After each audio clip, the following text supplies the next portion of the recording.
जिस तरीके से पूरे देश में नहीं पूरे विश्व में आत्महत्या के जितने भी मामले हैं बढ़ते जा रहे हैं। आत्महत्या किन कारणों से हो रहा है ये तो आत्महत्या करने वाले ही जाने, लेकिन अगर बात करें अपन खासतौर से युवा वर्ग है, इसमें औसतन युवा वर्ग ज़्यादा आत्महत्या करता है। कई कारण हो सकते हैं और ये इसी विषय पर एक बहुत ही महत्वपूर्ण पर्सनालिटी हमारे साथ मौजूद हैं, प्रदेश के जाने माने चार्टेड अकाउंटेंट आदरणीय सुशील सिंघल जी। बात करते हैं कि आत्महत्या का कारण क्या है और इसे किस हद तक और कैसे रोका जा सकता है। सर बहुत बहुत धन्यवाद आप। और मैं चाहूँगा कि ये जिस विषय पर अभी मैं चर्चा कर रहा था उस विषय पर आपके कुछ ओपिनियन हो और क्या वजह है कि आत्महत्या का जो कारण है वो स्पष्ट नहीं हो पा रहा है। कई अपने अपने अंदाज में लोग कहते हैं ये कारण हो सकता है, वो कारण हो सकता है, लेकिन ऐसी कौन सी स्थिति निर्मित हो जाती है खासतौर से युवाओं के लिए कि उन्हें आत्महत्या अंततः करना पड़ता है। देखिए, अगर ओवरऑल हम पूरे वर्ल्ड की बात करें तो करीब 9 लाख लोग साल भर में जो है आत्महत्याएं करते हैं। अपन उसको दूसरे रूप में भी कह सकते हैं कि हर 40 सेकंड में एक आत्महत्या हो जाती है इस देश में। तो देखा जाए तो काफ़ी कुछ ज़्यादा है। और अगर टोटल मृत्यु की दर में देखें, जैसे अगर 1000 आदमी मृत्यु करते हैं तो करीब 1.5 उसमें जो है वो मृत्यु आत्महत्या की होती है। आत्महत्या के पीछे कई कारण हैं। सबसे पहले तो मैं ये स्पष्ट कर दूं कि जब कारणों की बात आती है तो लोग कहते हैं कि ये डिप्रेशन का मामला है। हमें सबसे पहले समझना होगा कि आत्महत्या के कारण 2 तरीके से निर्मित होते हैं। एक तो त्वरित कारण होते हैं और एक जो होते हैं जो लंबे समय तक किसी वजह से चालू होते हैं। त्वरित कारणों में आप देखोगे कि इसमें जो नैतिकता का जो ग्राफ गिरा है लोगों का ना, वो जो तुरंत परिस्थितियाँ निर्मित होती हैं, जो केसेस होते हैं जिसके बारे में कभी बैकग्राउंड नहीं होता है और अचानक आदमी सुसाइड कर लेता है, वो आप देखेंगे तकरीबन वो केसेस कहीं ना कहीं नैतिकता से रिलेटेड होते हैं। नैतिकता से मेरा मतलब है कहीं कुछ इस तरह के शारीरिक संबंध या कुछ इस तरह की बातें होती हैं जो कि समाज को स्वीकार नहीं होती हैं या परिवार को स्वीकार नहीं होती और स्वीकार योग्य होती भी नहीं है।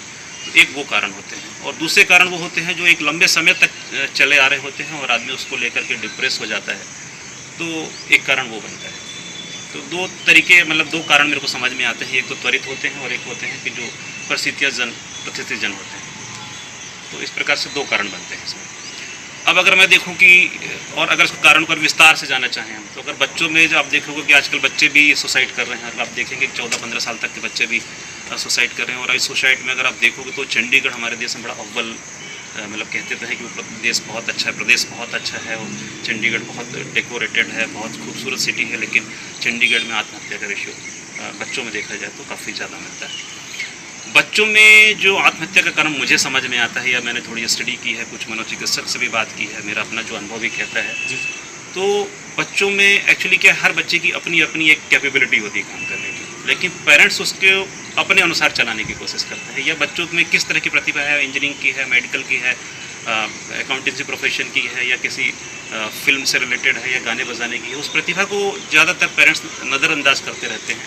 तो शुरुआत में बच्चा चूँकि पढ़ने में तेज़ होता है, अव्वल होता है, तो वो जो भी सब्जेक्ट उसको दिया जाता है उसको पढ़ता रहता है, करता रहता है। लेकिन एक समय के बाद में ऐसा मान लीजिए कि जब वो 12th क्रॉस करता है, उसको एक सब्जेक्ट का चयन कराया जाता है तो उसका वो चयन गलत हो जाता है। माँ बाप की अपेक्षाएं उससे वैसी ही बनी रहती हैं जैसे उसके प्राइमरी और मिडिल स्कूल में बनी होती है। वो बच्चा एक दबाव महसूस करता है और ऐसे में कई बार आजकल हम बच्चों को बाहर भी पढ़ने के लिए भेज देते हैं, वहाँ बच्चा अपनी बात की शेयरिंग भी नहीं कर पाता पेरेंट्स से।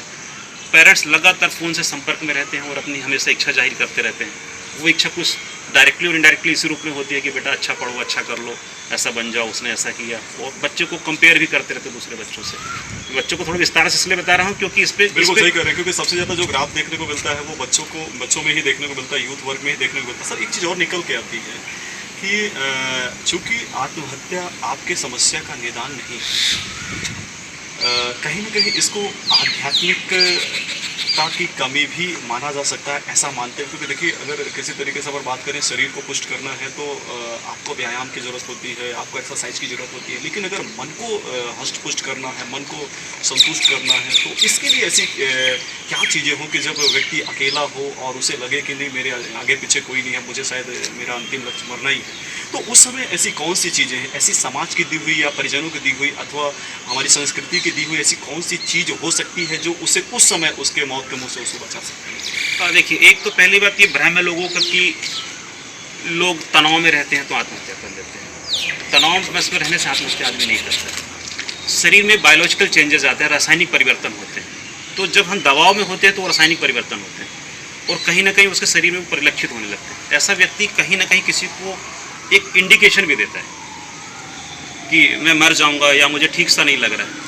पर होता है क्या है कि हमारे देश में कि अगर किसी की शारीरिक व्यवस्था को ठीक दिखती होती है, वो काम कर रहा होता है, वो चाहे वो बच्चे हों, चाहे बड़े हों, चाहे अपने व्यावसायिक लोग हों, तो परिवार वाले और दोस्त भी ये नहीं समझ पाते हैं कि ये किसी समस्या से जूझ रहे हैं। WHO खुद कहता है कि हेल्थ का मतलब होता है, उसमें वो शारीरिक के अलावा मेंटल की बात भी करता है, इवन कि सोशल भी बात करता है। बिल्कुल। तो वही कंप्लीट हेल्थ होती है, लेकिन हम उसको समझ नहीं पाते हैं, उसको हम सोचते हैं कि नहीं ये शायद ऐसी बात है। अब उससे बच्चा कैसे जा सकता है, जो बात है। तो देखिए, मान लीजिए आप डिप्रेशन के शिकार हो गए हैं और आपके मन में इस तरह का ख्याल आता है कि मुझे आत्महत्या कर लेनी चाहिए या ये एकमात्र रास्ता यही बचा है, तो ऐसे व्यक्ति को एक तो सबसे पहले मनोचिकित्सक के पास जाना चाहिए, क्योंकि आजकल मेडिकल साइंस में जब तरक्की हुई है तो इस तरह की मेडिसिन आई हैं जिसको मूड एलिवेटर और बहुत तरह की मेडिसिन होती है। क्योंकि मेरी फील्ड नहीं है, लेकिन मेरे चूँकि कई दोस्त साइकेट्रिस्ट हैं और मैं उनके बीच में रहता हूँ, तो मैंने समझ में आया है कि उनको कुछ इस तरह की दवाएँ होती हैं, वो अलग अलग उम्र, अलग अलग परिस्थितियों के सबके डोज अलग हो सकते हैं और दवाइयाँ भी अलग अलग होती हैं, लेकिन उस पर कंट्रोल पाया जा सकता है। और बायोलॉजिकल चेंजेस आने से ही आदमी आत्महत्या करता है, अदरवाइज सिर्फ तनाव में आने से आदमी आत्महत्या नहीं करता। सर, कभी कभी जैसे मैं भी एक यूथ हूँ, मैं जब यूथ से बात करता हूँ, जब उनकी स्थितियाँ कुछ इस तरीके से बनती हैं तो वो आत्महत्या के लिए प्रेरित हो जाते हैं। हम उनसे ये भी कहते हैं कि भाई आप जो है चिकित्सकों के पास जाएं। उनका कहना ये होता है कि चिकित्सक हमारी जिन कारणों से हम डिप्रेशन में आए हैं उसको तो ख़त्म नहीं कर सकते, उस बीमारी का वो डायग्नोज करके हमें ट्रीटमेंट दे देंगे। तो उस स्थिति में उन्हें कैसे समझाया जाए कि जीवन कैसा है, जीवन किस चीज़ के लिए, और कोई एक कारण होता है, और ऐसा भी नहीं कि कोई एक कारण हो, कई कारण हो सकते हैं, लेकिन मात्र उन्हीं कारणों के लिए जीवन नहीं होता है। यूथ को कैसे समझाया जाए सर, क्योंकि इसके लिए जागरूकता भी ज़रूरी होती है, और अगर जागरूकता करें तो कुछ ऐसा तो कुछ विशेष रूप से है नहीं, ये बिल्कुल आत्मिक बात है। तो ये आपको क्या लगता है कि किस तरीके से लोगों को कैसे जनजागरूकता लाई जाए, खासतौर से यूथ में? बिल्कुल आपने सही कहा है। अब देखिए, इसमें दो तरीके होते हैं। अगर जब अपने चिकित्सक के पास जाते हैं तो आप भी जानते हैं कि पूरी दुनिया में, कम से कम भारतवर्ष में, तो चिकित्सकों की बहुत कमी है। आप किसी साइकेट्रिस्ट के पास चले भी जाते हैं तो वहाँ पे आपको कोई अपॉइंटमेंट तुरंत नहीं मिल जाता है। लोग कहते हैं अक्सर कि लोग डॉक्टर के पास चले जाते तो बच जाता। मैं तो उल्टा कहता हूँ कि डॉक्टर के पास चले भी गए थे जी, पर डॉक्टर के पास कहाँ इतना टाइम था कि हमारी काउंसलिंग कर पाता। वो दवाइयाँ तो लिखता है, लेकिन काउंसलिंग वाला पार्ट उससे, मैं ये नहीं कहता कि सारे डॉक्टर ऐसा करते हैं, क्योंकि उनकी भी अपनी परिस्थितियाँ हैं। डॉक्टर पेशेंट कितने उनके हिसाब से वो तय करते हैं उस बात को। पर इसमें मुझे ऐसा लगता है कि जहाँ पे एक तरफ दवाइयाँ काम करती हैं मनोचिकित्सक ज़्यादा, वही मनोचिकित्सक की काउंसलिंग या उसी तरह की काउंसलिंग जो लोग कर सकते हैं, उनकी काउंसलिंग की वहाँ पे ज़रूरत होती है। और ज़िंदगी में जो लोग ये समझ लेते हैं कि मुझे जो बनना था, जो एक ध्येय तय कर लिया था, वही अंतिम ध्येय था, तो शायद वो ध्येय के प्रति भी मतलब सही उनकी राय नहीं होती है। मुझे लगता है ऐसे लोगों को काउंसलिंग की ज़रूरत हो, और काउंसलर ऐसा होना चाहिए जो एक वृद्ध रूप से पूरे देश विश्व को समझता हो, ब्रह्मांड को समझता हो, और उसकी पूरी समझ हो, और वो आदमी को बता सके कि आखिर आदमी का जीवन है क्या, क्यों आया है और क्या किया जा सकता है। तो अगर ये सब चीज़ें स्पष्ट हो जाए युवाओं को, अब इसके लिए बहुत सारे काउंसलिंग लोग आजकल करते हैं। मैं भी इस तरह की काउंसलिंग बीच बीच में करता रहता हूँ। मेरे पास भी बच्चे और हर वर्ग के लोग आते रहते हैं, तो मैं तकरीबन उनको कोशिश यही करता हूँ, समझाने की कोशिश यही करता हूँ कि जीवन का अंतिम लक्ष्य कोई इंजीनियर डॉक्टर बनना नहीं है या पैसे कमाना नहीं है। जीवन के बहुत सारे अन्य लक्ष्य हैं, और जीवन का अंतिम लक्ष्य तो सुखी रहना है। और सुखी रहने के लिए मुझे नहीं लगता कि बहुत सारे पैसे की आदमी को आवश्यकता होती है, बहुत बड़े प्रोफेशन की ज़रूरत होती है। तो काउंसलिंग की ज़रूरत होती है, और इस तरह के काउंसलर आप अगर आसपास देखेंगे तो आपको जो रिकॉग्नाइज नहीं होते हैं, लेकिन कहीं ना कहीं काउंसलिंग वाले लोग, मैं कहता हूँ कि पेरेंट्स भी एक प्रकार के काउंसलर ही होते हैं। और घर में अगर किसी के पास एक्सपीरियंस हो, और आप गाँव में भी देखेंगे कोई ना कोई आपको ऐसा व्यक्ति जरूर मिलेगा जो अब समझदारी के लेवल पर सबको स्वीकार होता है, उसकी काउंसलिंग की ज़रूरत होती है। और हमें ऐसे व्यक्ति के पास कभी भी ये जाकर के ये नहीं सोचना चाहिए कि वो हमारे बारे में क्या सोचेगा, क्योंकि ये जो मनोदशा है ये तो कभी किसी की भी हो सकती है। तो उस मनोदशा को ओवरकम करने के लिए हमें जहाँ मनोचिकित्सक की सलाह लेनी चाहिए, वहाँ पे हमें ऐसे काउंसलर की भी, वो कोई भी हो सकता है, उसकी सलाह भी साथ में लेते रहनी चाहिए। बिल्कुल सही कह रहे हैं सर कि कहीं ना कहीं टॉर्चर की वजह से भी आत्महत्याएं बहुत ज़्यादा होती हैं। एक आत्महत्या के पीछे सामने वाले किसी व्यक्ति का हाथ होता है, जो कहीं ना कहीं उसकी अपेक्षाएं होती हैं या बहुत सारी चीज़ें होती हैं, जिसकी वजह से अगर वो पूरी नहीं हुई तो उसे दिक्कतें होती हैं, और अंततः जो है अपनी जान से खेल जाता है। सर, अभी हाल ही में जो स्थितियाँ देश में निर्मित हुई है एक एक्टर के लिए, काफ़ी ज़्यादा वहाँ पे लोग कयास लगा रहे हैं कि भाई क्या कारण हो सकता है। कोई बॉलीवुड से रिलेटिव है, उनका व्यक्तिगत कारण मान रहा है, कोई सामाजिक कारण मान रहा है। सर, बहुत बड़ी बात होती है कि इतने बड़े एक्टर जो कहीं ना कहीं आइकॉन होते हैं यूथ के लिए, देश के लिए, क्या आपको नहीं लगता कि वहाँ पे ऐसी कौन सी कमी रही होगी, अगर हम बहुत ज़्यादा उन कारणों पर ना जाएं कि बॉलीवुड का कारण हो सकता है, ये हो सकता, तो क्या एक एक्टर उस स्थिति में, उस ओहदे में जाके भी आत्महत्या कर सकता है? जी हाँ, बिल्कुल कर सकता है। सबसे पहले तो मैं स्पष्ट कर दूं कि बहुत सारे लोग कई बार मैंने लोगों को कहते सुना है कि यार उसने बड़ा बहादुरी का काम किया। या इसके जस्ट अपोजिट भी लोग बोलते हैं कि यार ये आत्महत्या करना बड़ा बुज़दिली का काम है। मैं अगर आपको बहुत क्लियर कर दूँ तो ना तो इसको बहादुरी का काम है, ना ही कोई बुज़दिली का काम है। ये एक कहना चाहिए कि ऐसी मनोदशा एक पर्टिकुलर टाइम पे क्रिएट हो जाती है जो कुछ बहुत ड्यूरेशन के लिए नहीं रहती है, कई बार 10-20 मिनट के लिए रहती है, कई बार घंटे 2 घंटे के लिए रहती है। और वो मनोदशा कहीं ना कहीं आदमी के किसी न किसी और वजहों से, मतलब वो फाइनेंशियल क्राइसिस भी हो सकता है उसके लिए, नेम फेम की कमी भी हो सकती है, दोस्तों का अभाव भी हो सकता है, कोई हैप्पीनेस जैसा स्रोत नहीं दिखता है कई बार, तो बहुत सारी वजहें होती हैं, उससे आदमी तनाव में होता है। तनाव में होने के कारण ये बायोलॉजिकल चेंजेस आते हैं और वो अवसाद वो फिर वो इस ओर बढ़ जाता है, वो सुसाइड कर लेता है। तो इसमें कोई नेम फेम से पहले से किसी के पास में है, पैसा है, तो ये ज़रूरी नहीं कि बायोलॉजिकल चेंजेस उसमें नहीं आएंगे।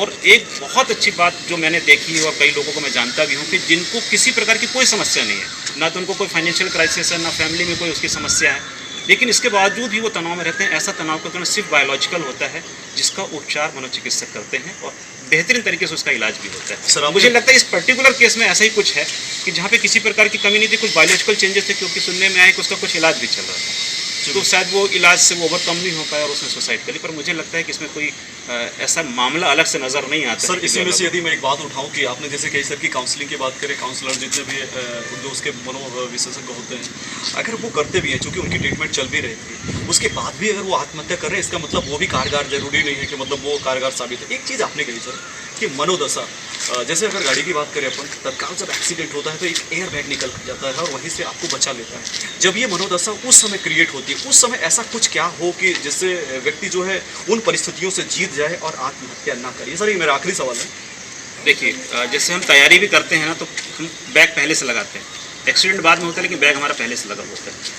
ठीक इसी प्रकार जब कभी आत्महत्या का अचानक मन में आ जाता है किसी वजह से, तो ये प्रिपरेशन पहले से होनी चाहिए। जैसे हम गाड़ी खरीदते हैं तो बैग हमारा इनबिल्ट होकर आता है। तो अगर हमारी शिक्षा दीक्षा इस तरह की हुई है कि हमने उसमें अपने आप को योग, प्राणायाम, जीवन और जीवन दर्शन को शामिल कर रखा है, तो निश्चित रूप से जब कभी ऐसे एक्सीडेंट की बात आएगी तो हमारा फेल्योर रेशियो उतना ही होगा जितना कि एयर बैग का फेल्योर रेशियो होता है। तो निश्चित रूप से हम सक्सेस हो जाएंगे, हम सुसाइड नहीं करेंगे। और ऐसा हो भी रहा है, क्योंकि जो लोग सुसाइड नहीं करते उस स्थिति में जाने की, उनकी गिनती तो कभी नहीं होती है। गिनती तो हमेशा उन्हीं की होती है जिनकी सुसाइड हो चुकी होती है। तो ये परिस्थितियाँ निर्मित होती हैं और मुझे लगता है कि इसको अपन ओवरकम कर सकते हैं।